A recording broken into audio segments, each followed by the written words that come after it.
Diminum dulu ini. Bismillah. Ini sampai jam berapa, Pak?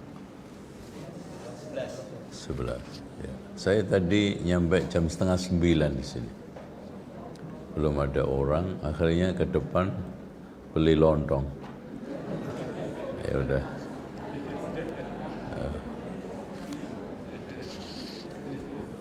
Balik sini pas 9. Innal hamdalillah nahmaduhu wa nasta'inuhu wa nastaghfiruhu wa nastahdihi wa na'udzu billahi min shururi anfusina wa sayyiati a'malina. Man yahdihillahu fala mudilla lahu wa man yudlil fala hadiya lahu. Asyhadu an la ilaha illallah wahdahu la syarika lah wa anna Muhammadan abduhu wa rasuluh. Allahumma salli wa sallim wa barik ala Muhammadin wa ala ali Muhammad walhamdulillahi rabbil alamin.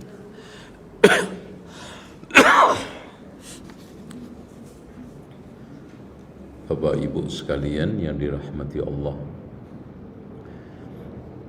supaya kedatangan kita berpahala, manfaat, tidak sia-sia, karena memang prinsip orang mukmin itu ihris ala ma yanfa'uk. Berusahalah di dalam hidup ini mengejar yang paling bermanfaat. Manfaat untuk diri kita, keluarga kita, masyarakat kita, agama kita, dunia akhirat kita. Karena sebagaimana yang telah ditegaskan oleh Imam Abu Hamid Al-Ghazali, pertanda orang itu ditelantarkan oleh Allah sibuk dengan sesuatu yang tidak ada manfaatnya. Ya, dan ini mengerikan, apalagi udah umur, udah tua, sudah mendekati alam kubur, malah menyibukkan hal-hal yang tidak ada gunanya. Coba kadang kita itu miris, umur 70 masih jogetan gitu. Itu apanya yang dijogetin gitu. Ya, sementara amal masih sedikit, nasib akhirat nggak jelas, alam kubur itu lama. Makanya kata Luqman Al-Hakim kepada putra-putranya, wahai anakku, berbuatlah, usahalah untuk duniamu sekedar lama tinggalmu di situ. Masa iya sih kita itu ya kurang 10 tahun lagi, ternyata usaha kita 100 tahun, kan rugi itu. Wa'amal li akhiratika qadra baqaika fiha. Berbuatlah, berusahalah untuk akhiratmu sekedar lamanya tinggal kamu di situ. Masa iya sih kita itu di sana abadi berjuta-juta tahun, amal kita cuman 100 saja nggak ada, umur kita rata-rata juga 60-70. Coba, itu pun nggak maksimal. Coba. Makanya kalau kita itu takar dengan kacamata ini, kita itu banyak berharap surga itu terlalu pede. Walaupun kita tidak boleh putus asa. Dan kata beliau, berbuatlah maksiat sekuat kamu sabarnya di neraka. Itu kan gitu. Nah sabarnya cuma 5 jam, maksiatnya 5 bulan kan nggak adil itu, Pak. Ya harusnya saya kuatnya di neraka 5 jam, ya maksiatnya 5 jam gitu. Itu toh logikanya. Ya masa kuatnya di neraka cuma 1 jam, maksiatnya sehari. Itu nggak pakai akal sehat itu. Baik. Nah, kedatangan Bapak Ibu sekalian ini, Masya Allah, kedatangan yang mulia. Tamunya Allah, tamunya malaikat. Bahkan dihantar oleh malaikat. Makanya Rasulullah sallallahu alaihi wasallam menegaskan, man salaka tariqan yaltamisu fihi ilman sahalallahu lahu bihi tariqan ilal jannah. Siapa yang menempuh jalan menuju thalabul ilm, Allah akan mudahkan jalan menuju surga. Tapi kadang orang nyampe di majelis ta'lim itu nggak dapat surga. Karena satu, tidur. Akhirnya nggak nyambung. Atau ngobrol. Atau ngetes nggak serius. Nah itu ya, tapi mending masih dapat rahmat Allah, karena malaikat yang datang dari majelis ilmu itu ditanya oleh Allah, dari mana kalian ini? Ya dari hamba-hambamu yang mengagungkanmu ya Allah. Sedang apa mereka? Memujimu, menyanjungmu, ya. Ketahuilah sesungguhnya mereka-mereka itu aku akan ampuni dosa-dosanya. Ya Allah, mereka di antara mereka itu ada yang iseng. Humul julasa'u la yashqa bihim jalisuhum, kata Allah, mereka itu tidak akan sia-sia, tidak akan celaka berkat yang serius. Nah, jadi yang penting ada serius satu aja lumayan. Itu Bu ya. Ibu-ibu ada nggak? Hah? Alhamdulillah. Udah sarapan belum Bu? Masya Allah, ini ada banyak makanan tapi nggak bisa makan. Baik. Kita lanjut. Tapi di antara ta'lim yang sia-sia adalah tidak menemukan guru yang tepat. Jadi ini yang tidak lagi bisa ditolong oleh malaikat. Tidak bisa ditolong lagi oleh Allah. Tidak bisa ditolong lagi berkat yang serius, yaitu salah guru. Dalam bahasa kita itu salah asuh. Nah, kalau orang salah asuh kan repot, Pak. Siapa mereka-mereka itu yang salah asuh? Ini kata para ulama. Imam Malik mengatakan, jangan mengambil ilmu dari orang 4. Gitu.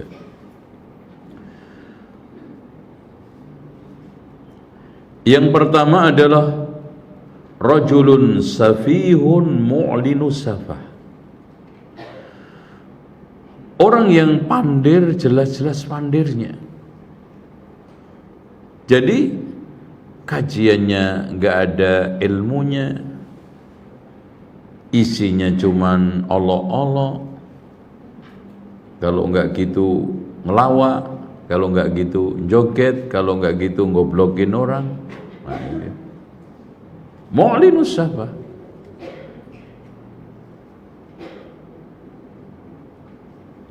Apa yang antum dapatkan dari situ? Nggak dapat apa-apa. Duduk antum yang berjam-jam itu yang masuk ke pikiran, ke hati nggak ada sebagai hidayah. Kenapa? Safih mu'linus safah. Kemudian yang kedua, sahibu hawa yad'u ilaihi, pemilik hawa nafsu, pelaku bid'ah yang mengajak kepada kebid'ahan. Jadi antum ngaji dari awal sampai akhir diajak untuk menghidupkan bid'ah. Apa manfaatnya? Apa faedahnya itu? Gak ada faedah. Ya. Bahkan kita itu sengsara. Disuruh dukung secara sentimen berbagai macam kebid'ahan. Kemudian yang keempat, rajulun ketiga ya. Pengen cepat selesai nih. Wa rajulun ma'rufun bil kadzib, orang yang sudah dikenal pembohong. Ya. Enggak bisa diambil ilmunya, enggak bisa, Pak. Pembohong. Karena dia akan mudah memalsukan hadis, orang-orang begitu. Atau minimal bikin dongeng-dongeng yang palsu, antum nggak tahu. Ya, kemudian dinisbatkan kepada dirinya seakan-akan dia yang melakukan, atau gurunya yang seakan-akan dihebat-hebatkan melakukan, atau yang lainnya. Gitu. Bukankah cerita, kisah, riwayat Isra Mi'rajnya Rasulullah bulan Rajab itu dari orang seperti ini sampai hari ini terukir indah. Padahal yang benar Rasulullah Isra Mi'raj itu bulan Rabiul Awal, kan gitu. Nah, yang ketiga, yang keempat. Aduh, enggak tahu nih banyak. Yang keempat, orang yang baik, soleh, Masya Allah, pokoknya top lah. Ya mungkin dermawan, soleh, baik, sopan, santun. Tapi dia itu tidak bisa membedakan antara hadis yang dhaif dengan yang sahih. Antum tersesat. Karena apa? Karena antum akan silau dengan kebaikannya, akan silau dengan sopan santunnya, akan silau dengan kelembutannya. Tetapi itu membuat antum tidak akan bisa menolak hadis yang disampaikan secara dhaif atau palsu. Bahaya enggak? Bahaya. Tuh. Baik, sekarang kita masuk ke dalam tema. Judulnya apa? Judul aja nggak hafal. Apa? Bersosial. Hadirin sekalian, hidup bersosial, bermasyarakat itu seperti berenang di danau. Ada buaya, ada belut, ketemu udang, ketemu gabus, dan maaf, bisa saja juga bukan yang kita pegang gabus, bukan yang kita pegang lele, ternyata kita pegang kotoran orang. Majmu'.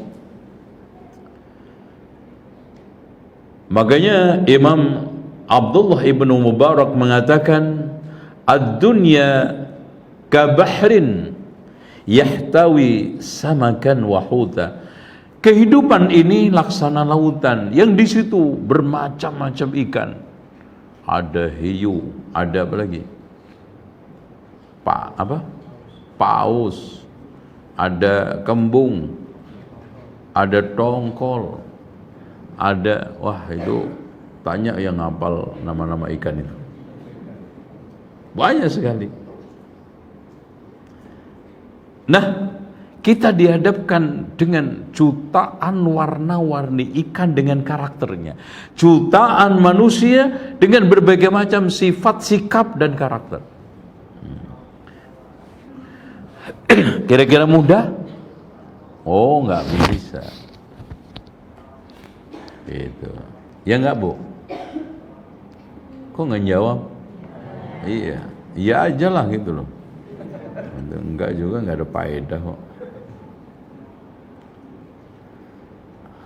macam-macam, Masya Allah. Antum lihat karakternya manusia Pak, itu betul-betul persis seperti ikan. Ada yang cara larinya itu ngeloket-ngeloket, ada yang langsung mencelat, ada yang macam-macam.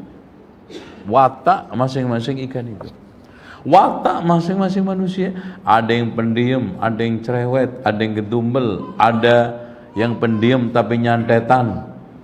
Nah itu, macam-macam. Masya Allah, antum fakta aja di sini nih, lingkungan masyarakat. Makanya sampai Rasulullah memberikan satu kunci bergaul secara umum. Al-mu'minu alladhi yukhalitun nas wa yasbir ala adahum khairun min alladhi la yukhalitun nas wa la yasbir ala adahum. Orang mukmin yang bergaul dengan manusia secara umum, sabar atas gangguannya, itu lebih baik. Sabar Pak, menunjukkan apa? Ada masalah, ada masalahnya nggak enak, sabar. Ada masalah enak, syukur. Kalau Allah mengatakan, Rasul mengatakan yashkur, enak nih, yasbir. Ya, kita sabar nggak disapa, kita sabar udah ngucapin salam nggak dijawab, iya toh? Sabar udah ngutangin nggak balik, sabar kita udah ngalah-ngalah masih juga didolimin, sabar dituduh-tuduh ngaji kayak kaki lima pindah-pindah tempat. Iya, kayak pedagang kaki lima. Tuh yang di depan pedagang kaki lima depan aja masih anteng tuh. Udah bertahun-tahun juga anteng di situ, gak ada yang ngusir. Ini kajian, Masya Allah. Kalah tuh pedagang kaki lima. Gitu, sabar. Mau apa Pak?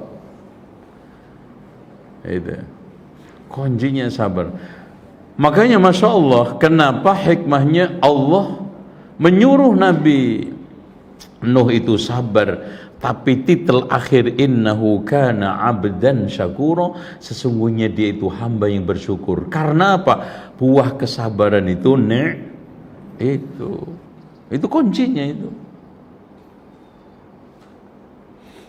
Wong Nabi Nuh itu sampai fad'a rabbahu anni maghlubun fantasir.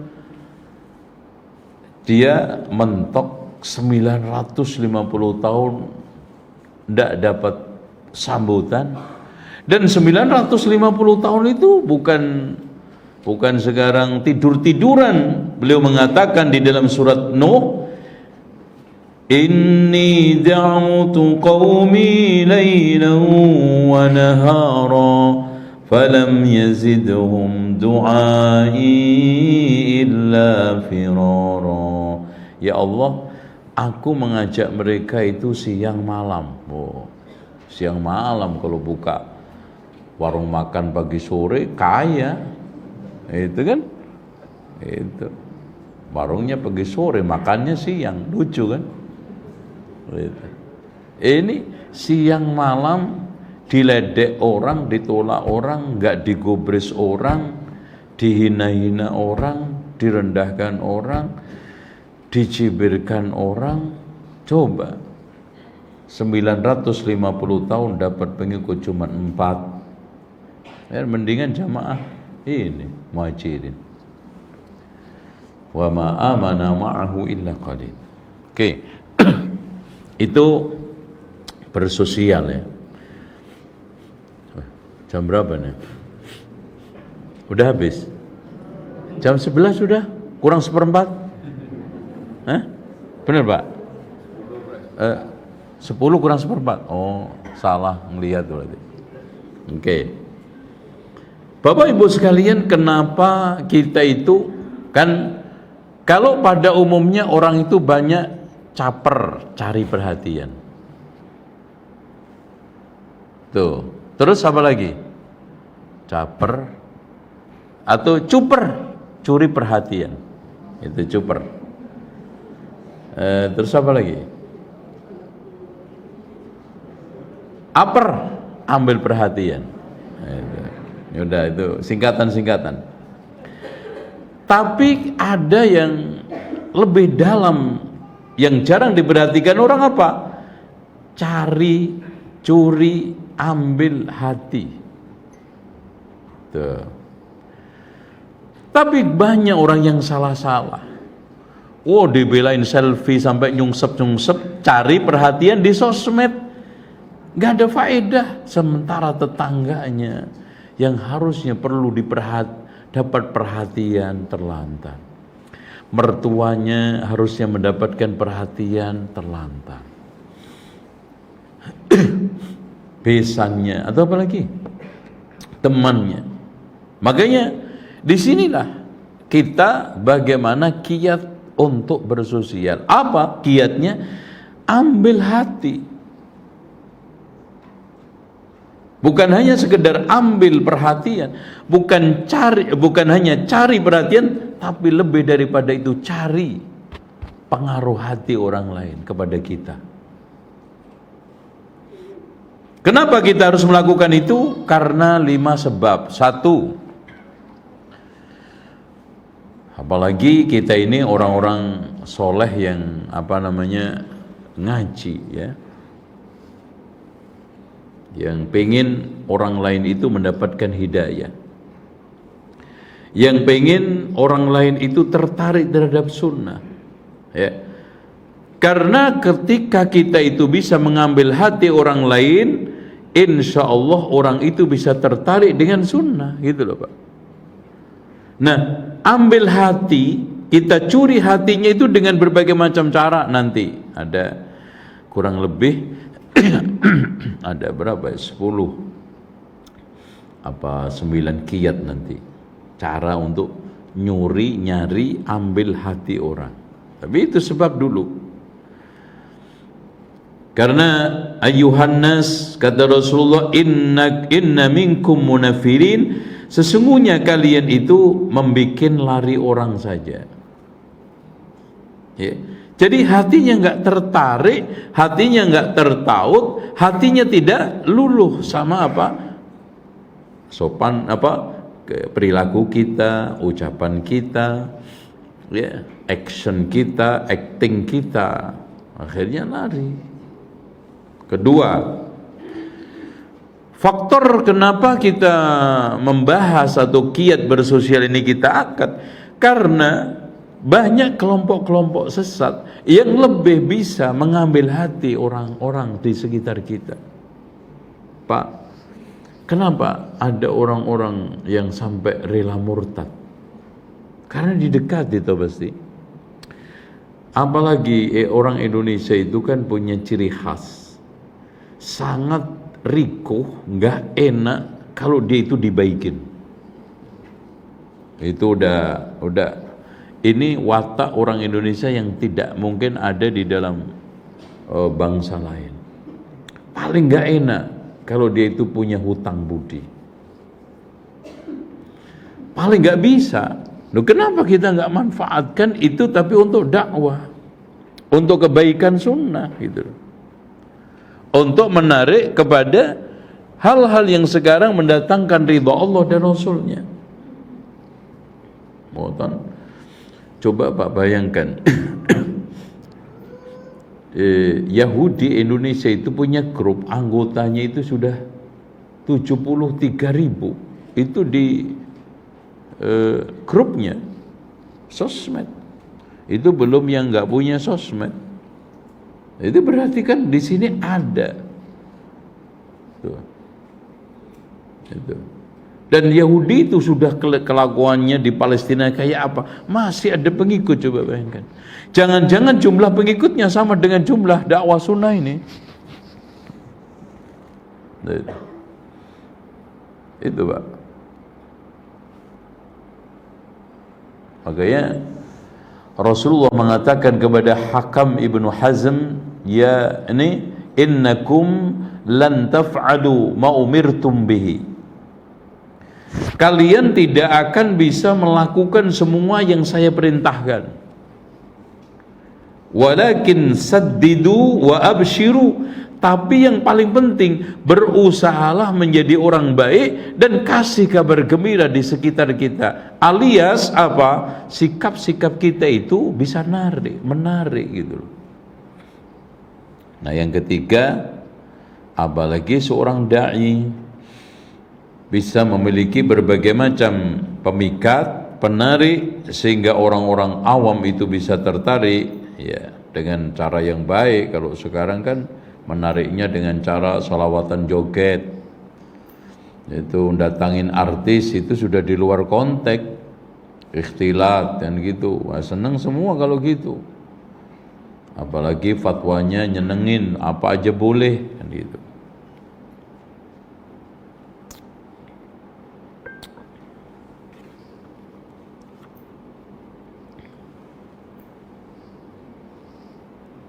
Kemudian yang keempat, hajatud da'wah litafa'ul ma'nas. Dakwah ini butuh intensitas tinggi kita bersama masyarakat. Jadi beda Pak sekarang ini dengan pejabat ya, ketemu setahun sekali.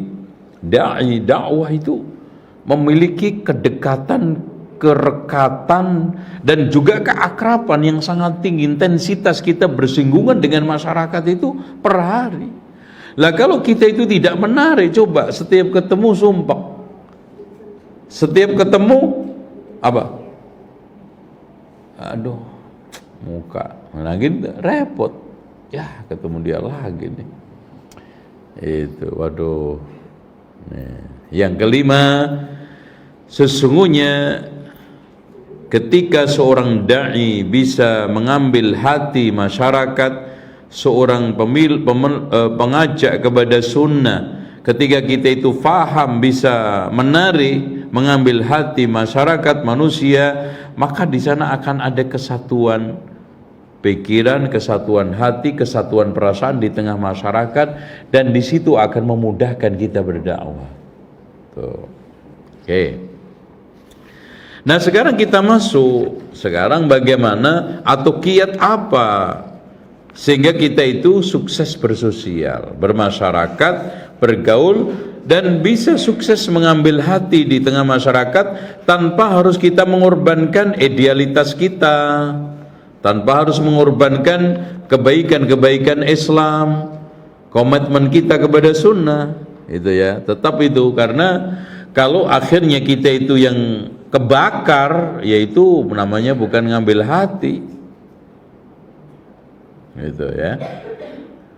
Kalau akhirnya kita itu ingin menerangi orang, kita yang kebakar, bahkan rumah kita seisinya kebakar, ya nggak ada faedah, kan gitu Pak. Nah supaya tidak terbakar sekujur tubuh kita, bahkan rumah seisinya, dengan kita tetap bersosial tetapi kita selamat, maka yang kita harus ambil adalah spot-spot berikut ini. Satu, melayani dan menunaikan hajat kebutuhan hidup orang. Nah itu loh Pak, masuk ini menarik banget.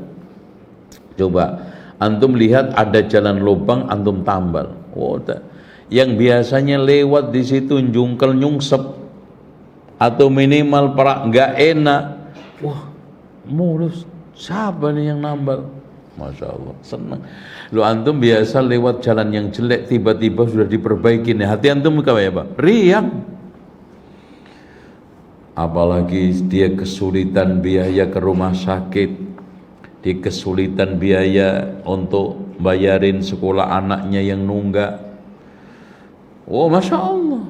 Jadi inilah spot yang kita bisa ambil, yang kita bisa mainkan di tengah masyarakat tanpa mengorbankan idealitas kita.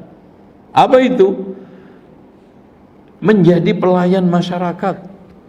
Oh itu polisi aja enggak gengsi kok mengatakan menjadi pelayan masyarakat, apalagi dai.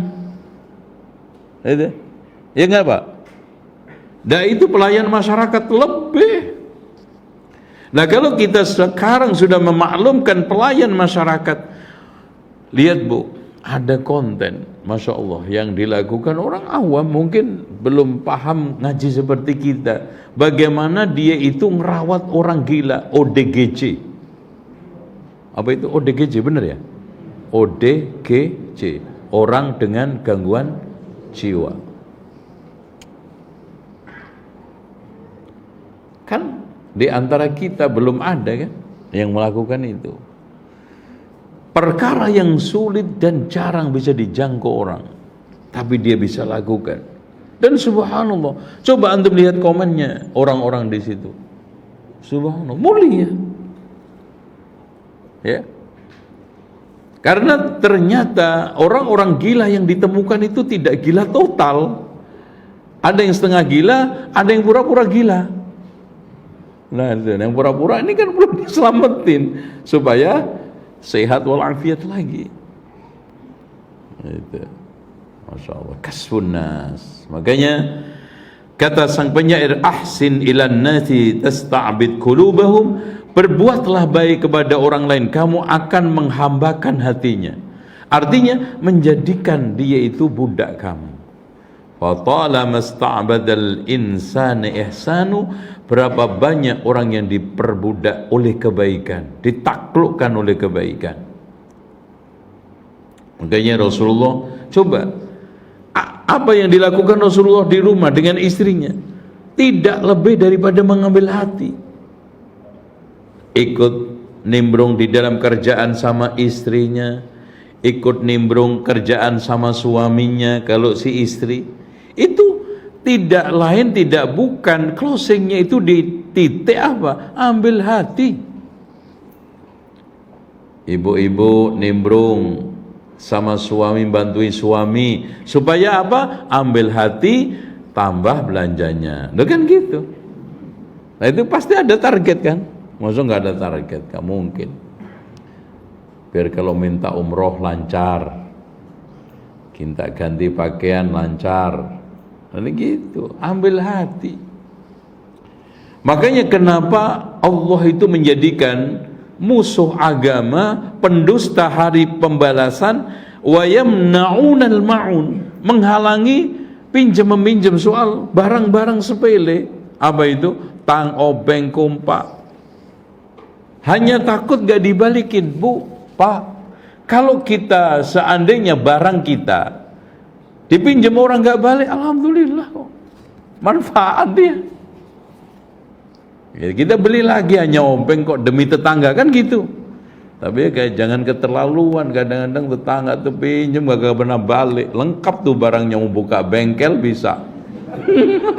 Itu kompak ada, bank ada, kunci Inggris ada, dari mana Pak? Iya nih, Masya Allah, pinjam belum sempat balikin, alasannya belum sempat, udah 5 tahun gitu. Akhirnya Rasulullah mengatakan, man kana yu'minu billah la yu'minu ahadukum hatta yuhibba li akhihi ma yuhibbu li nafsi. Tidaklah seorang itu beriman sampai dia bisa mencintai orang lain seperti mencintai dirinya sendiri. Falyati ilan nasi alladhi yuhibbu ayyu'ta ilaihi. Hendaknya di dalam lafaz lain, dia memperlakukan orang lain sebagaimana dia itu senang diperlakukan. Itu kan? Kenapa? Kasbun nas. Ambil hati. Itu. Nah, al-wasilatu tsaniyah, kiat yang kedua, al-hilmu wa kadhmul ghaib. Ini cara paling bagus di dalam mengambil hati orang di tengah bersosial bermasyarakat tanpa mengorbankan idealitas agama. Apa? Menahan dendam dan pemaaf. Menanam dendam. Ya. Jadi lapang dada, pemaaf, menahan dendam. Udah ngalah. Kalau sing waras ngalah lah Mas gitu. Ini prinsip sebetulnya bukan bahasa sederhana, itu memang benar.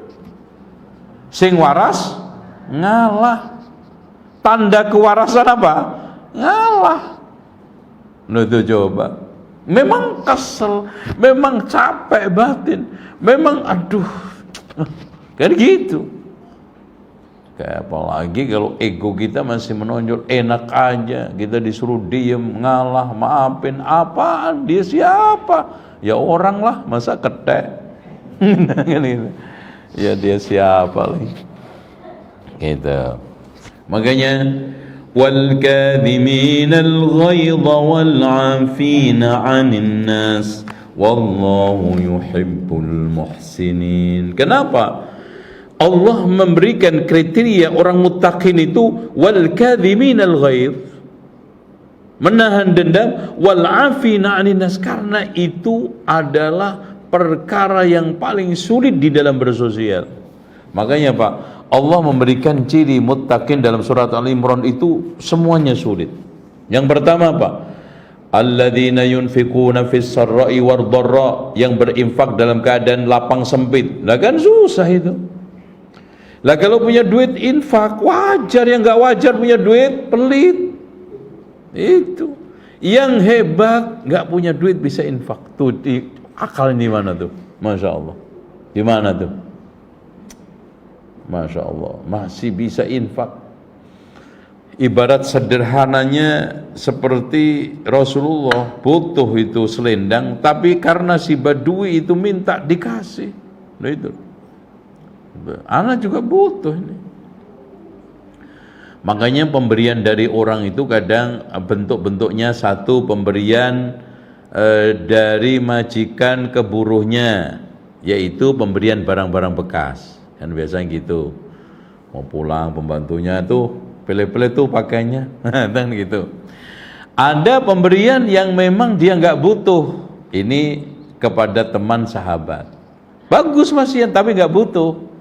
Nah, pemberian kepada orang teman yang bersahabat karena Allah, orang mulia, yaitu pemberian kepada ayah kepada anaknya, tidak mengenal batas, tidak mengenal butuh nggak butuh, dan itu dia bisa mengalah. Wa yusiruna ala anfusihim, orang tua bisa ngalah itu demi anaknya kan. Seumur-umur dia nggak pernah kok pakai sepatu yang semahal itu, anaknya dibeliin gitu. Nah, itu Masya Allah deh. Makanya di sini hendaknya kita lakukan itu. Terus kiat yang ketiga, as-samahatu fil muamalah. Nah ini toleran, fleksibel, lentur di dalam muamalah. Jangan kaku. Makanya Rasulullah SAW mengatakan rahimallahu mur'an samhan idza ba'a wa idza ishtara wa idza qada wa idza iqtada. Semoga Allah merahmati orang yang toleran, fleksibel, lentur di dalam membeli, menjual, meminjam, menagih pinjaman. Tuh. Menjual, kalau jual ya jangan kaku banget. Udah pokoknya segitu, beli ya terserah, enggak ya sudah minggat. Nawar-nawar aja juga belum tentu beli. Wah, keren banget nih Bapak. Itu udah pokoknya segitu. Barang udah sulit lagi di pasaran, nawarnya seenaknya aja. Udah, ya Allah turun, enggak dimarahi. Iya, ini rahimallah, enggak dapat tuh rahimallah. Wa idza ishtara, ketika beli juga gitu, yang lentur, fleksibel, toleran, nawar aja juga, udah diturunin, nawar lagi. Ini orang kagak tahu diri, udah turun sampai 5 kali, lo naik kagak. Akhirnya apa? Kesel, tuh ambil. Gitu, gratis aja lo, nggak marah. Nah ini pembelinya mangkel. Ini namanya penjual nggak toleran. Udah turun 5 kali, Pak, masih nawar lagi. Tuh ambil aja gratis. Daripada gue beli juga malu-maluin loh. Masa rusak pasaran lo, tau nggak itu? Gue jual segitu. Ini udah kagak enak nih sama tetangga kanan kiri. Itu antum nawar lagi, aduh tengkar. Makanya di sini dibutuhkan apa? Lentur, toleran, fleksibel. Ya udahlah. Antum maunya apa sih? Ya pokoknya udah ambil aja. Gitu, jangan marah-marah. Itu kan gitu. Ya masa turun 7 kali diambil aja kan gitu. Oke. Masya Allah. Jadi itu muamalah yang indah. Oleh karena itu hadirin sekalian, Rasulullah SAW mengatakan, kana rajulun yudayinun nas fa idza ra'a mu'sira qala li fityanihi tajawazu anhu la'allallaha yatajawazu ay yatajawaza anna fatajawazallahu anhu. Ada seorang yang rajin ngutangin minjemin orang. Ketika lagi-lagi mendapati seorang kesulitan, si bapaknya ini pesen, nak, nanti orang-orang yang kamu tagih kesulitan, maafkan, bebaskan. Semoga Allah membebaskan dosa-dosa kita. Allah bebaskan. Nah, ini termasuk apa? Fleksibel. Sekarang nomor 4. Ini masih betah ngaji nggak nih? Malah lanjut nggak? Bener nih. Jangan-jangan lanjut mulut. Hati kagak nih. Bismillah. Baik. Masya Allah. Ini minumannya manis banget, Pak. Bu, lain kali jangan manis-manis, Bu, ya. Karena muka gue udah manis. Kemanisan repot nanti. Oke. Al-wasilatur rabi'ah. Sekarang kiat yang keempat adalah al-mudarah, basa-basi, tetapi yang dikorbankan dunia. Makanya di sana ada al-mudahana wal mudarah. Kalau al-mudahana itu basa-basi tapi yang dikorbankan agama. Aduh, enggak enak deh. Anak ikut aja tahlilan. Nah, agama yang jadi korban. Aduh, ini orang nawar sampai begini, udah deh anak kasih aja. Ini orang kalau nggak dikasih nih nanti juga repot ngomong sana sini, ngalah dunia daripada gue diomongin sana sini. Udah gitu ngomongnya kajiannya tuh orang jenggot itu masa jualan pelit banget tuh gara-gara ustadznya tuh kajiannya kagak bener. Daripada dia gitu, udah deh gue kasih aja diskon. Nah gitu, mengalah dunia. Contoh ya, ana beli ke toko muslim, kadang muslim itu udah mahal harga, mahal senyum, expired lagi gua. gitu. Nah ini si Cina kadang bagus ya, non muslim, barangnya bagus-bagus, ramah, jujur, kalau nggak bagus bilang. Beda cuman 50, 100 atau 500, ya udah deh, anak ke muslim aja. Nanti nyampe sono manyun, anggap marem aja deh. Nah, gitu. Ngalah karena nanti crash sama orang non muslim lebih ringan daripada muslim. Itu Pak, ngalah duniawi lebih mahal, udah gitu expired tadi, mahal senyum, mahal harga itu. Tapi gimana ini tahu nggak, saya jamaah masjid gitu, Pak tumben ini udah 2 hari kagak pernah beli ke rumah saya. Nah kan itu, ini ngalah soal urusan dunia demi masjid, jamaah masjid tuh kan, itu namanya mudarah. Itu dalam bahasa kita itu mudar ya, mudarah kan itu mudar. Ya memang kita itu harusnya mudarah itu dari bahasa gini mudar. Itu bahasa Arab mudar itu. Masya Allah. Karena Rasulullah SAW, Masya Allah, di kejauhan ada orang yang mau bertamu. Ini orang terkenal jelek, mau bertamu itu Rasulullah ngomong, bi'sa akhul ashira, ini sejelek-jelek teman duduk. Aduh, ini kan ibaratnya gitu Pak. Tapi Rasulullah tetap nyambut. Bahkan ketika ketemu bermuka ceria, ngomong sewajarnya, ya, dengan bahasa-bahasa yang normal, sambutan yang baik. Kenapa? Mudarah tadi mengalahkan ego pribadi, mengalahkan berbagai macam kepentingan demi ini orang. Daripada nanti kalau dikasari, diperlakukan seperti akhlak dia ini, nanti Rasulullah yang jatuh namanya. Nabi kok gitu? Nah repot kan? Mudarah namanya itu.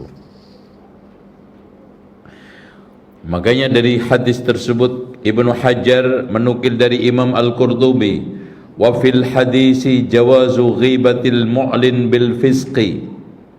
Di dalam hadis dibolehkan menggibah orang yang melakukan kefasikan terang-terangan. Makanya orang kalau melakukan maksiat secara terbuka itu halal untuk digibah. Itu. Makanya ngomongin koruptor itu ya halal karena melakukan maksiat terang-terangan terbuka. Maling kampung terbuka, semua maksiat yang dilakukan secara terbuka pelakunya halal untuk digibah. Karena ya pastikan orang komentar kan Pak, yang lihat itu ya wajar. Wa minal jur fil hukmi wad du'a ilal bid'ah ma'a jawazi mudawaratihim ittiqa' syarrihim. Dan meskipun kita kadang-kadang mengatakan fulan sesat, ini enggak benar, ketika kita ketemu berbaik-baik muka itu juga bukan munafik. Tolong ya. Jadi bukan sikap munafik.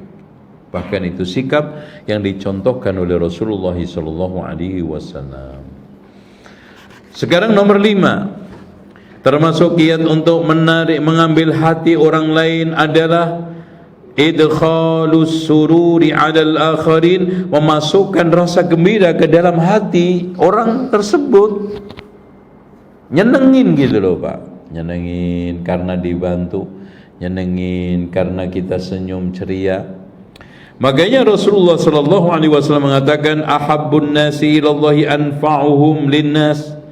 Sebaik manusia yang paling dicintai oleh Allah adalah yang paling bermanfaat. Wa ahabbul a'mali ilallahi sururun tudkhilu 'ala mu'min. Dan sebaik-baik amal atau amalan yang paling dicintai oleh Allah adalah rasa gembira yang kamu masukkan ke dalam hati seorang mukmin. Walakin kaifa tudkhilu, bagaimana cara untuk memasukkannya? Qala takshifuni, bukan hanya sekedar nyenengin. Kalau nyenengin ngawur, wah saya datangin konser nih, nyenengin orang masyarakat kanan kiri, joget bareng seneng. Itu bagi-bagi Masya Allah pakai duit riba ya seneng. Tapi senengnya itu bagaimana? Dibatasi oleh Rasulullah. Takshifu anhu kurbatan, menyingkirkan kesulitannya. Kena masalah, ya kita bantu. Ya. Tapi bantunya jangan pengacara, bantui ya minta ganti gitu. Au taqdi anhu daina, atau bayar utang gitu. Bayarin utangnya, Masya Allah. Au tadurdu anhu ju'a, atau kita hilangkan kelaparannya seperti di Palestina. Ini rasa gembira yang kita Masya Allah nyata cash, dan bahkan tampak, bahkan sulit untuk dilupakan. Wala in amshi ma'akhil muslim fi hajatin, saya berjalan bersama saudara saya di dalam satu hajat kebutuhan yang ingin saya tunaikan, ahabbu ilayya min an a'takifa syahran fil masjid, itu lebih aku cintai ketimbang iktikaf 1 bulan di masjid. Ini antum antarkan anak, Masya Allah mau wisuda, ini orang kampung tukang becak ya, anak longgar. Oh apalagi wisuda UGM, ITB, ya Allah ini coba udah deh gue anterin aja, seneng kan, Masya Allah, pakai Alphard lagi, ya, tapi Alphard yang terusir dari saudaranya yaitu Luxio. Itu. Jadi Alphard ini ya, karena jadi tidak dapat pengakuan dari keluarganya, jadi diusir dari keluarga Alphard. Enggak, Masya Allah senang diantar. Ya Allah terima kasih Pak, Masya Allah. Jadi nyenengin orang itu Pak, 1001 jalan menuju rumah tanpa irama. Itu. Paham nggak? Itu. Wa man kaffa ghadabahu satarallahu auratahu. Siapa yang bisa menahan marahnya, Allah akan tutup auratnya.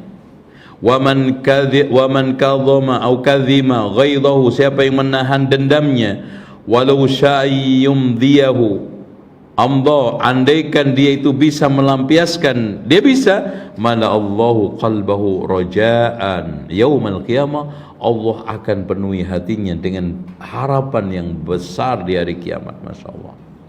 Wa man masya ma'akhil muslim fi hajatin hatta yusbitaha lahu, barang siapa yang menunaikan kebutuhan saudaranya sampai selesai, thabbatallahu qadamahu, Allah akan teguhkan kaki-kaki dia nanti di hari kiamat.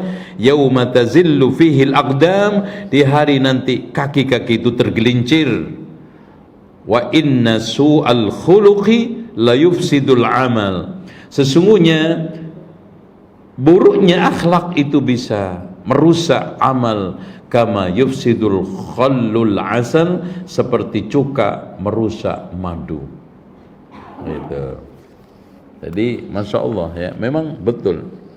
Makanya di sini Bu, nggak mungkin ada orang yang akidahnya baik, akhlaknya jelek. Karena akhlak itu cerminan. Makanya lihat tadi, ketika akhlaknya jelek, rusak amalnya, otomatis gitu. Contoh aja, ada orang yang suudzon aja, nanti akhirnya apa? Di dalam perilaku bermasyarakatnya kan jelek. Makanya sesungguhnya buruk akhlak itu merusak amal, seperti merusaknya cuka terhadap madu, hancur. Ya, sesuatu yang baik itu kadang-kadang hancur karena akhlak, karena perilaku, karena sikap kita yang nggak benar. Gitu ya. Makanya hendaknya ikhwah sekalian dijaga. Nah, di sini Rasulullah akhirnya menegaskan kepada kita, la tahqiranna minal ma'rufi syai'a, jangan sekali-kali pernah meremehkan kebaikan sekecil apapun. Contoh, kebaikan ma'akibarisin sama orang-orang tua. Kadang-kadang masya Allah masuk masjid dimi takut kepleset, antum tuntun. Buka pintu susah, antum bukain. Kadang-kadang nata kursi nggak kena-kena, belum sempurna udah didudukin, jengkang. Nah kayak gitu. Itu susahnya orang tua. Orang tua itu masya Allah, kebanyakan duduk susah berdiri, apalagi berdiri lama kagak bisa. Gitu. Makanya masya Allah. Terus kemudian berbuat baik kepada yang berikutnya adalah anak-anak. Nah ini masya Allah, Rasulullah itu telaten banget, sayang banget sama cucunya, sama anak-anak. Ngibur saudaranya Anas yang nangis karena burungnya mati. Ini semuanya adalah bagaimana Rasulullah mengambil hati ya, pada kalangan tua, kalangan muda, semua kalangan. Sampai ada orang yang setengah gila, perempuan ya, ini nyolot sama Rasulullah, minta ditonton Rasulullah. Itu ganjen banget nih orang, perempuan ya, minta ini. Tapi ini rada-rada, akhirnya apa? Ditonton sama Rasulullah, diarahkan. Gitu. Padahal sahabat-sahabat yang lainnya, ini orang kan nih, udah biarin aja. Kamu mau dibawa kemana? Diarahkan kemana? Rasulullah ladenin itu. Masya Allah.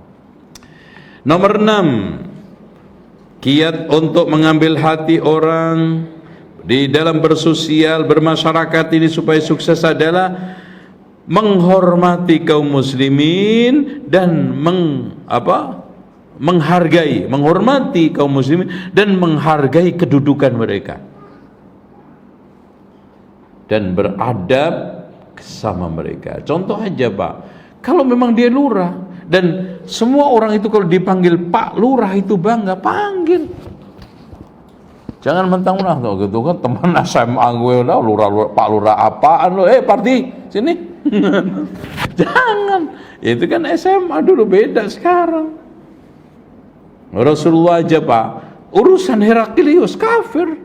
Itu Heraklius kafir, agamanya kufur, dan tidak ada nilainya kufur itu di hadapan Allah.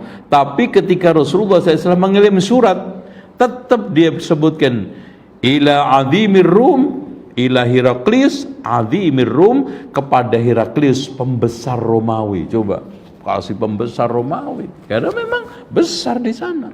Apa itu fakta seperti itu kok.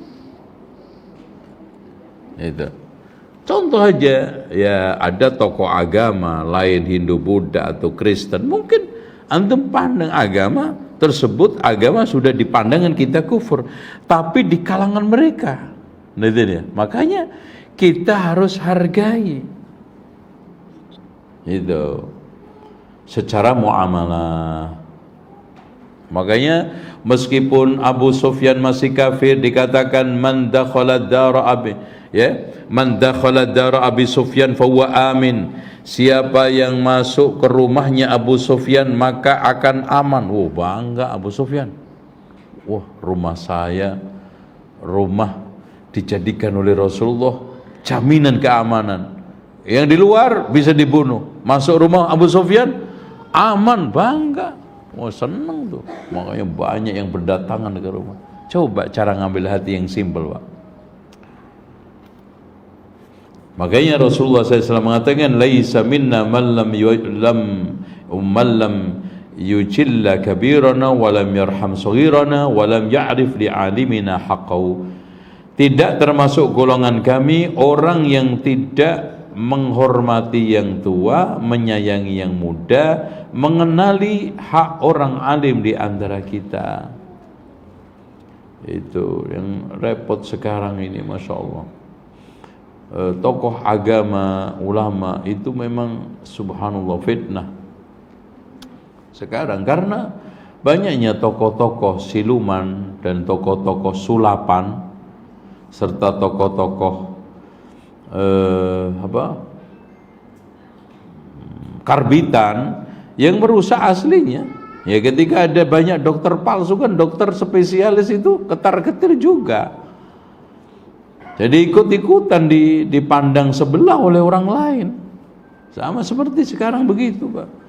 Makanya betul kata Ali bin Abi Thalib, sayati 'alan nasi zamanun lam yabqa minal islami illa ismuhu wa lam yabqa minal qur'ani illa rasmuhu. Akan datang suatu zaman pada manusia di mana tidaklah tersisa dari Islam kecuali tinggal namanya, dan tidaklah Al-Qur'an tersisa kecuali tinggal tulisannya. Wa ya'muruna masajidallah wa hiya 'an dzikrillahi kharabun. Mereka membangun masjid dengan megahnya, tetapi dari zikir kepada Allah sunyi senyap, sepi. Bahkan ada masjid besar, masuk sopnya cuma satu, Pak. Satu sop tok, memanjang sampai imamnya nggak bisa ngelihat sebelah kanan kirinya. Tidak, dari belakang pintu kayak wayang nempel di tembok. Tuh. Wa syarru ahli dzalika zaman ulama'un, kata Ali, seburuk-buruk manusia pada zaman itu adalah ulamanya. Minhum takhrujul fitnah wa ilaihim ta'ud, dari mereka keluar fitnah dan kembali kepada mereka itu fitnah. Jadi kenyataannya seperti itu. Karena ulama, ustadz, kiai, tokoh agama apapun itu sekarang jadi sumber fitnah. Makanya manusia paling busuk, paling brengsek itu ulamanya nanti di akhir zaman, kata Ali bin Abi Thalib. Nasallallahu al-afiyah. Taib, sekarang awal al-wasilatus sabi'ah, kiat yang ketujuh adalah husnul kalam, baik di dalam bertutur kata. Ibu-ibu sekalian, Masya Allah, bapak sekalian, di dalam Al-Quran itu kita dianjurkan untuk bersopan santun dalam bertutur kata, itu cukup melimpah. Allah menganjurkan kita qaulan sadida, ucapan itu harus apa? Benar. Qaulan ma'rufa, ucapan itu harus ma'ruf alias sejalan dengan uruf yang beredar di masyarakat. Kalau di masyarakat itu kata-kata itu jelek, jangan disampaikan. Ma'rufa itu di situ, Pak. Contoh ya, maaf, kalau di Jawa Timur ini, maaf contoh ya, orang kata-kata jelek di Jawa Timur apa? Jancuk. Wah, jancuk ya. Nanti kon. Nah, nggak boleh. Walaupun aslinya jancuk itu merek tank yang dipakai oleh Belanda, tentara sekutu untuk melakukan serangan itu, serangan sekutu itu loh Pak. Ya, serang apa itu sih? Tahun berapa itu? 47 ya. Yang Bung Tomo akhirnya menggelorakan jihad dengan takbir yang menggema itu. Nah orang itu pada nggak suka sama tank itu, akhirnya disumpahi, wah gara-gara jancuk ini apa jadi rusak. Nah gitu, akhirnya bahasa itu jadi bahasa sumpah serapah gitu. Paham nggak itu Bu? Nah itu seperti itu ya. Tapi kalau sudah secara uruf itu jelek, jangan dipakai. Kalau di sini apa di sini? Ada nggak? Apa? Bagus-bagus semua. Ya, Masya Allah. Baik. Hal ini hadirin sekalian, Masya Allah terungkap. Kita dianjurkan qaulan karima. Ucapan itu juga harus memuliakan orang. Itu kan? Ada qaulan sadida, qaulan ma'rufa, qaulan karima. Itu terutama kepada kedua orang tua, kan qaulan karima ini ditujukan kepada kedua orang tua kan khususnya. Ada qaulan lagi itu qaulan maisura, ucapan itu mudah dipahami orang, mudah dicerna orang, maisur. Itu jangan berbelit-belit, jangan aneh-aneh. Kan gitu ya. Ada qaulan lagi apa? Qaulan layyina, Masya Allah. Qaul itu apa? Layyin, lemah lembut ya, bagus, didengar enak itu. Makanya kata ini Yahya bin Mu'ad, ahsanu syai'in kalamun raqiqun, sebaik-baik perkara adalah ucapan yang lemah lembut, yustakhraj bin bahrin amikin, mengandung pernyataan-pernyataan yang dalam, ala lisani rajulin raqiqin, yang keluar dari lisan orang-orang yang lemah lembut. Oh itu Masya Allah. Makanya ketika Aisyah disampaikan salam Yahudi, Assalamualaikum, dijawab Waalaikumsalam. Sam itu semoga kematian atas kalian, mutar juga kamu, ya gitu, mati juga kamu. Aisyah ditahan. Ya Aisyah mahlan, pelan-pelan wahai Aisyah. Ya Rasulullah, apa engkau enggak dengar yang mereka ucapkan? Aisyah, apa enggak dengar yang saya ucapkan? Dengan gitu, itu kan gitu, Masya Allah. Akhirnya Rasulullah Sallallahu Alaihi Wasallam memberikan nasihat kepada Aisyah bahwa innallaha yuhibbur rifqa fil amri kullihi, Allah itu mencintai kelemah lembutan dalam segala sesuatu termasuk balas. Makanya kita itu dianjurkan membalas keburukan dengan kebaikan. Kenapa? Satu, kita mendapatkan pahala. Dua, bisa aja menarik orang yang buruk itu. Tiga, nggak kesel kita. Itu kan antum ketika membalas dengan kalimat-kalimat yang semacam dengan dia, itu nambah kesel Pak, bukan nambah enak. Puas kan antum, tapi kesel kita sebetulnya. Gitu. Nah, nomor 8. Kiat nomor 8 adalah at-tawadhu walinul janib, rendah hati. Kita mengalah tadi, rendah hati itu adalah yang mulia, karena man kana hayyinan layyinan sahlan harramahullahu 'alan nar. Siapa yang sekarang ini lentur, mudah, gampangan, maka Allah akan haramkan masuk neraka. Itu Rasulullah SAW tadi coba nonton orang yang Masya Allah yang tadi kurang begitu waras. Rasulullah duduk makan bersama Badui. Rasulullah SAW pernah memeluk Zahid, ini orang pedalaman yang jualan, ya dirangkul keras. Ini setelah tahu Rasulullah dia nempelin pada lusuh, lecah, ya kumel, orang pedalaman ke pasar. Itu bentuknya kayak apa? Bukan ke masjid. Itu tawadhu ya. Dan kita itu tawadhu sama seorang ustadz kepada jamaah, ya jamaah kepada ustadz, pimpinan kepada rakyat, anggota masyarakat komplek dengan komplek, itu indah tawadhu, rendah hati, bukan rendah diri. Kalau rendah diri itu dilarang. Rendah diri itu hanya boleh kepada orang tua. Waqfid lahum janahadz dzulli minar rahmah. Rendahkan diri kamu di hadapan kedua orang tua kamu sebagai bentuk kasih sayang, welas asih. Tapi selain itu rendah hati yang boleh, bukan rendah diri. Kalau rendah diri itu hanya untuk Allah beribadah. Makanya al-ibadah itu kata Imam Ibnu Qayyim, kamalul mahabbati ma'a kamalid dzulli. Kesempurnaan cinta bersama kesempurnaan kehinaan. Menghinakan diri kepada Allah itu mulia, makin terhina karena Allah itu makin mulia. Makanya antum lihat sujud, ya, muka kita, wajah kita tempelkan paling rendah di bumi.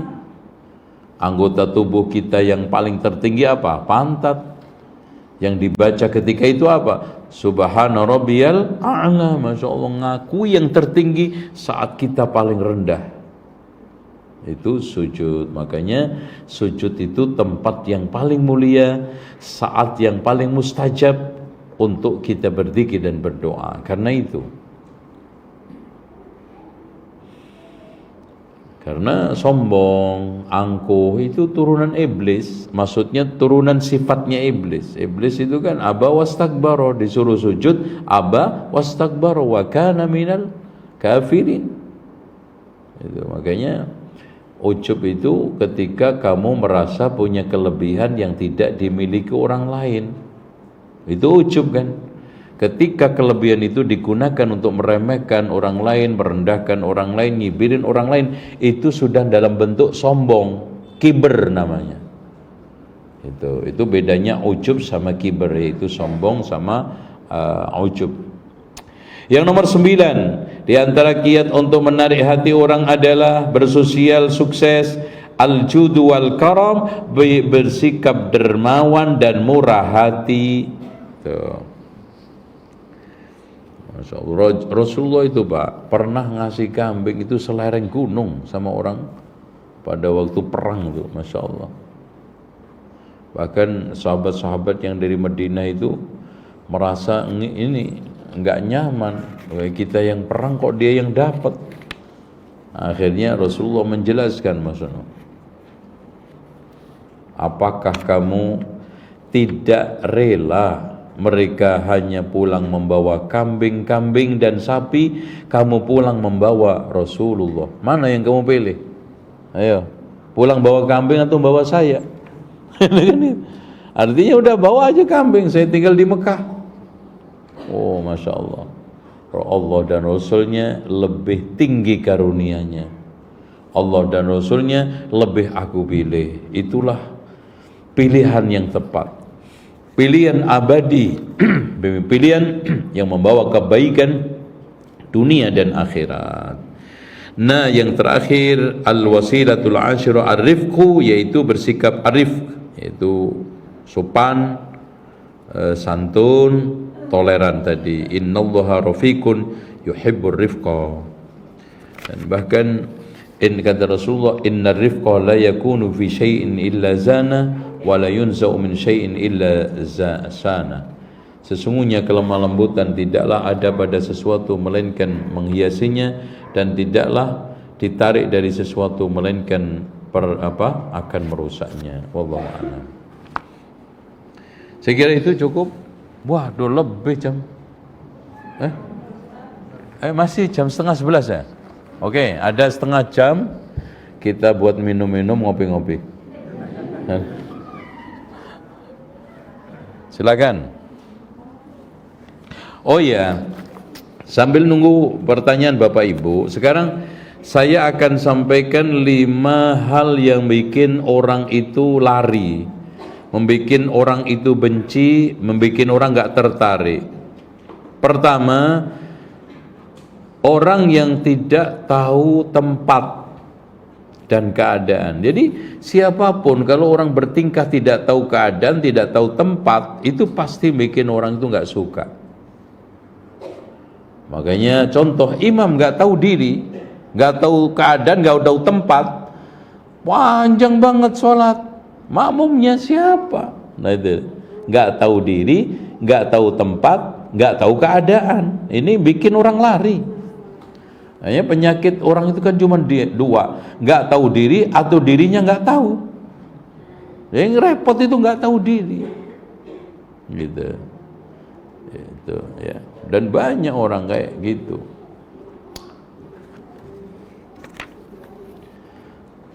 Makanya jangan sampai ada orang yang kita biarkan nggak tahu diri, nggak tahu tempat, nggak tahu keadaan. Ini orang jam segini bertamu, pas nggak kira-kira? Jadi kan nggak tahu keadaan tuh kan. Ini orang lagi bersedih seperti ini, lagi kondisi seperti ini, antum datang mau minjem uang, pas nggak gitu loh. Ini nggak tahu diri banget, nggak tahu keadaan banget. Baru juga meninggal dunia bapaknya 2 hari, datang mau minjem, mas jangan lupa ya nanti warisannya. Antum, bapak saya juga baru kemarin tuh mati, lo udah memetakan warisan, kita aja belum mikir, marah kan orangnya jadinya. Nah kayak gitu pak, nggak tahu diri, nggak tahu tempat, nggak tahu keadaan. Nomor 2 yang bikin orang lari, yang nomor 2 adalah at-ta'alluq bimata'id dunya. Orang itu terlalu materialistis, terlalu materi.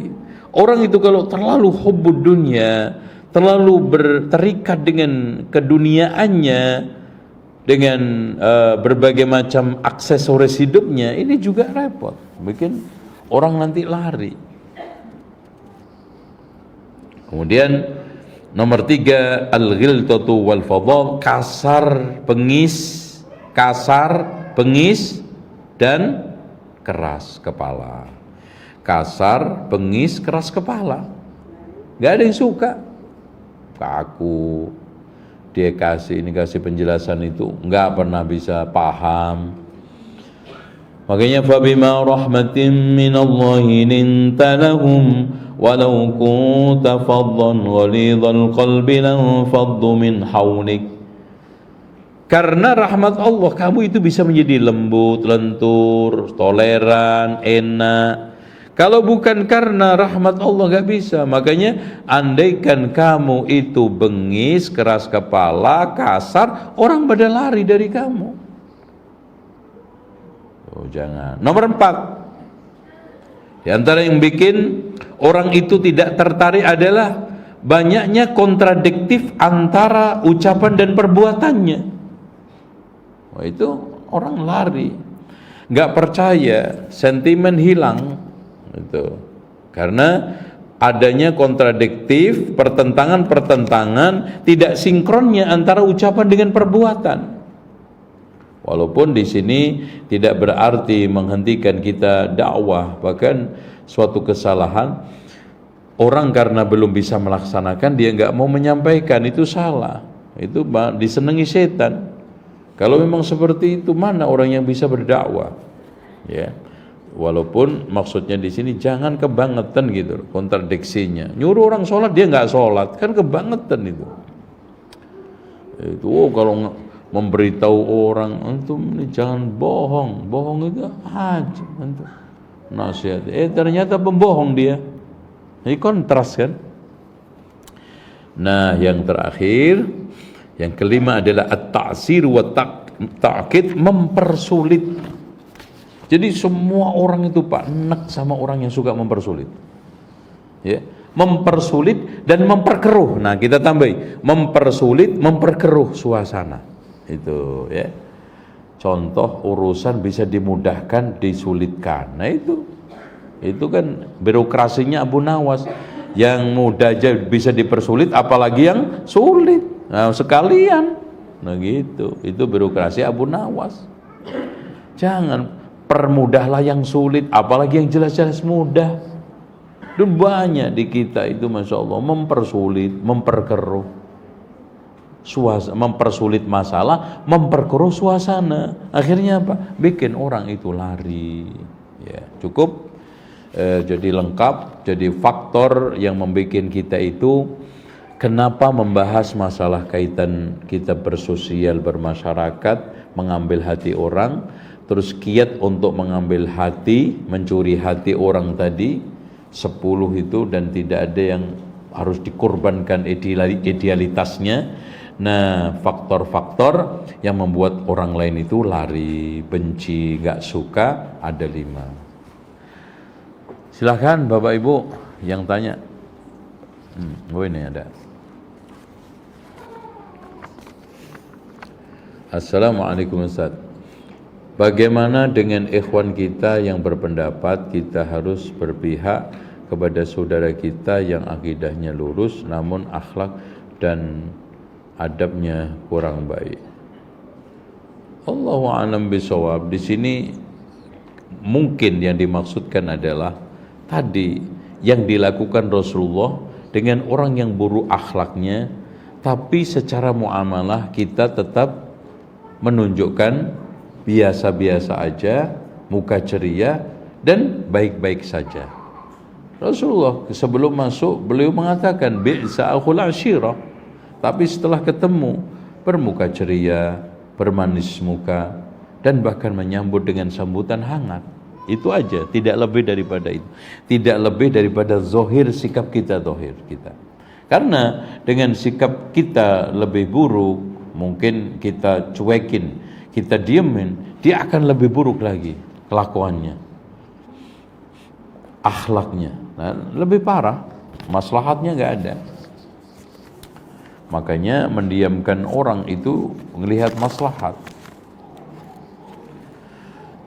Dibandingkan dengan saudara kita yang akhlak dan adabnya baik tetapi akidahnya masih belum lurus. Saya kira ini perlu dibahas secara detail dan kita lihat orangnya kayak apa dan definisi akhlak baiknya apa.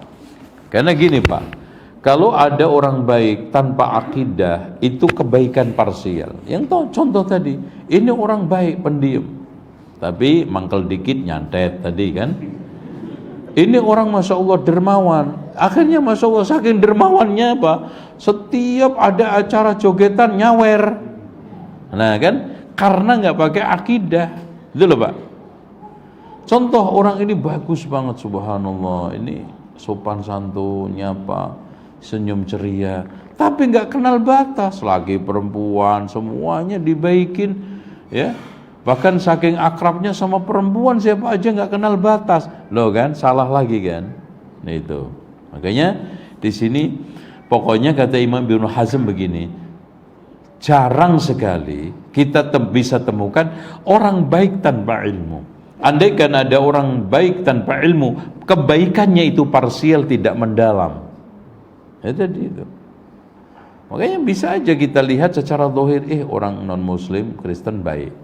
Orang Hindu baik, tapi tadi parsial, tidak mendalam, tidak mengakar. Bismillah, izin bertanya, bagaimana jika ada saudara yang selalu meminjam uang dengan alasan yang dibuat-buat dan dilakukan rutin setiap bulan, sementara yang benar bisa bekerja, uang tidak diganti, apa boleh ya ditolak. Kok apa boleh? Ya ditolak. Ini enggak ngajari, ini enggak melatih, ini enggak mendidik. Mungkin berat sekali ketika antum berhasil menolak sekali, 2 kali, 3 kali, udah aman. Ya paling juga enggak disapa. Ya udah.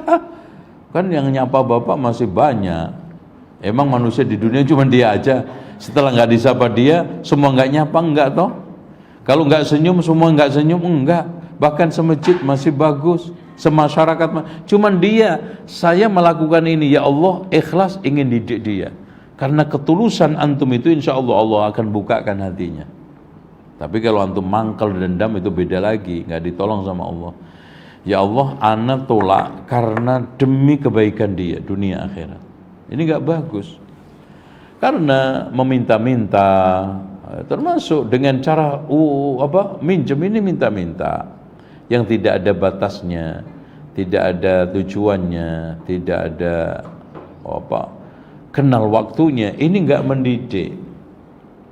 Makanya Allah Subhanahu wa taala mengingatkan kepada kita, wal yakhshal ladzina law taraku min khalfihim dzurriyyatan dhi'afa. Jangan meninggalkan anak cucu yang lemah. Kata Imam Al-Baghawi, lemah dalam materi. Kayak gini nih, rusak kan. Lemah mental, ya juga itu tadi, lemah akhlak, lemah fisik, lemah akidah, lemah iman, itu jangan.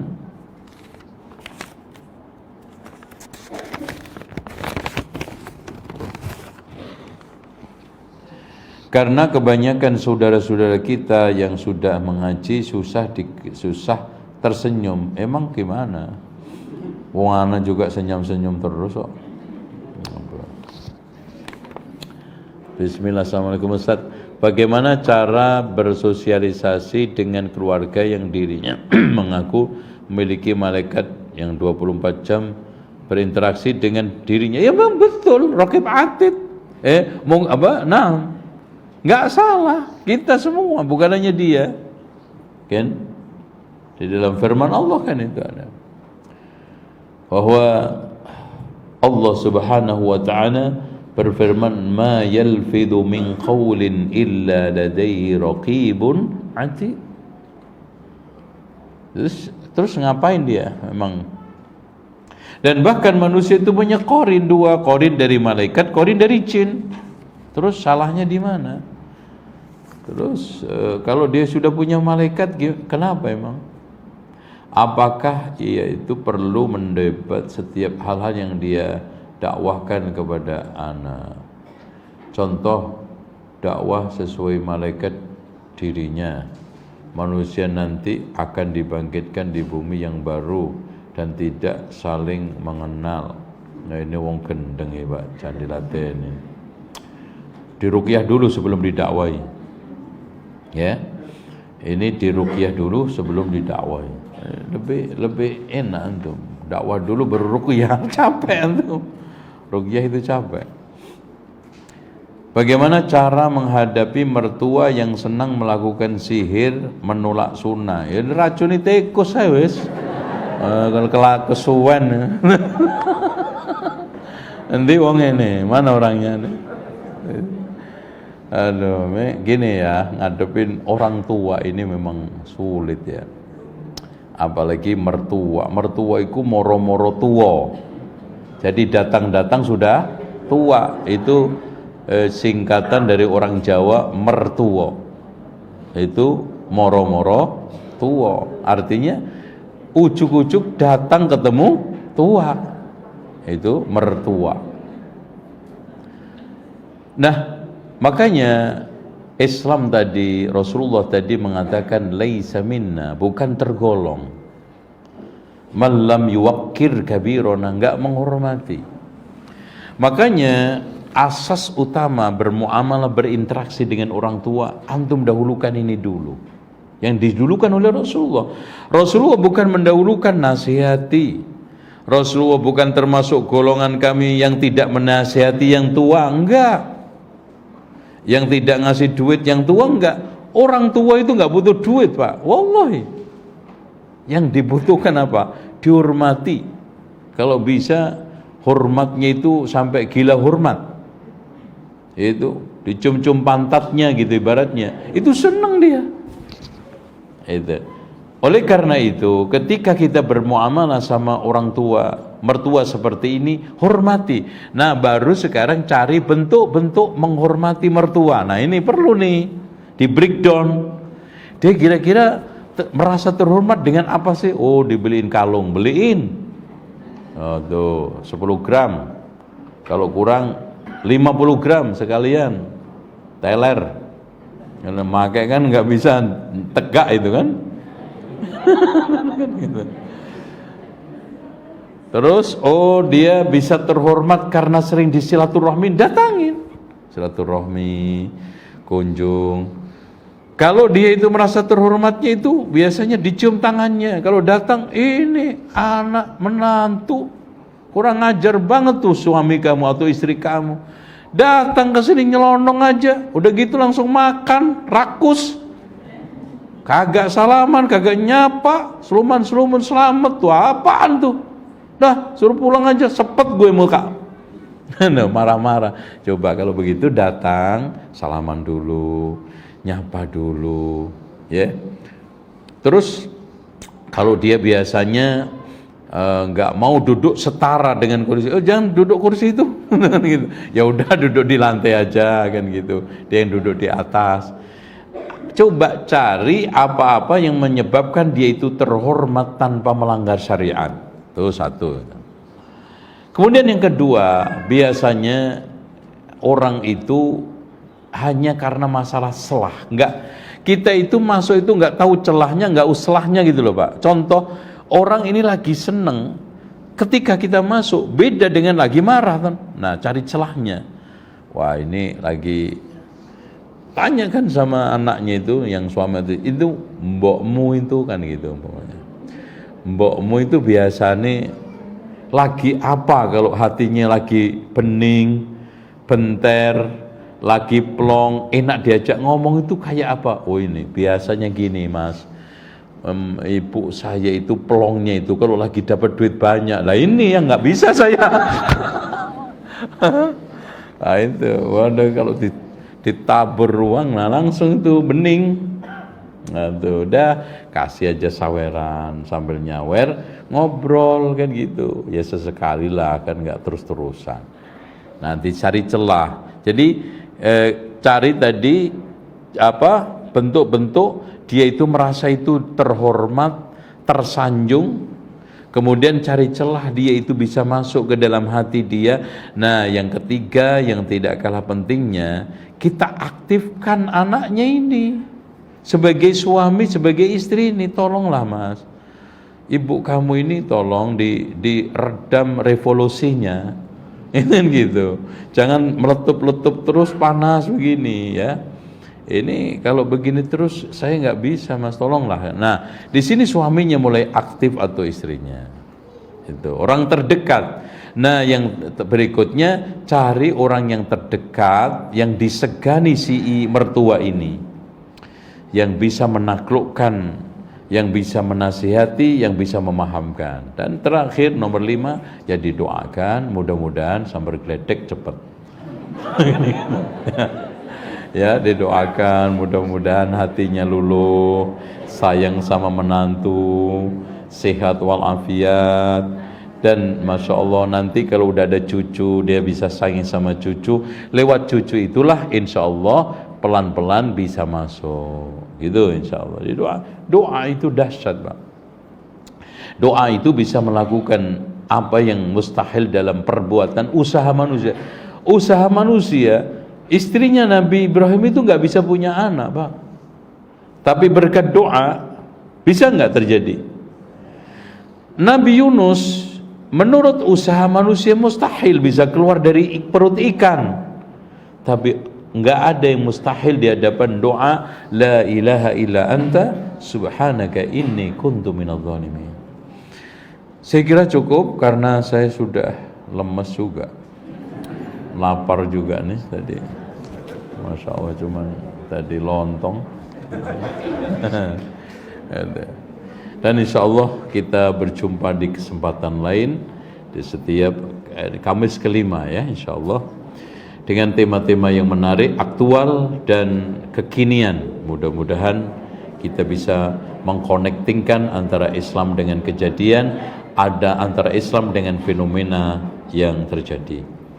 Subhanakallahumma wa bihamdika asyhadu an la ilaha illa anta astaghfiruka wa atubu ilaik. Wa sallallahu ala Muhammadin wa ala ali Muhammad walhamdulillahi rabbil alamin. Wassalamu alaikum warahmatullahi wabarakatuh.